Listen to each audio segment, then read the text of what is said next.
Assalamualaikum. Saya Ahmad Azrul, ayah kepada Muhammad Imran Haris. Saya Sabrina, ibu kepada Imran Haris.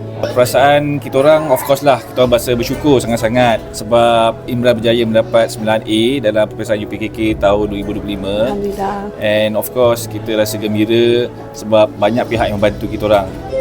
Cara dia belajar semasa UPKK tahun lepas, sentiasa menghabiskan semua kerja rumah yang cikgu ataupun ustazah beri. Kalau ada pun terlepas, mungkin dia bawa ke rumah, dan selebihnya dia banyak menghafal dan buat latihan. Lepas tu program-program sekolah yang pihak sekolah adakan dengan ada kelas tambahan sampai pukul 7, 7.30 macam tu, banyak membantu. Sebab kita orang sebagai working parents, kita tak ada masa nak spend time, nak duduk, nak ulang kaji satu-satu topik, banyak pula tu subjek. Jadi dengan adanya bantuan daripada pihak sekolah mengadakan kelas tambahan setiap hari, setiap minggu, banyak sangat membantu untuk Imran dalam membuat ulang kaji.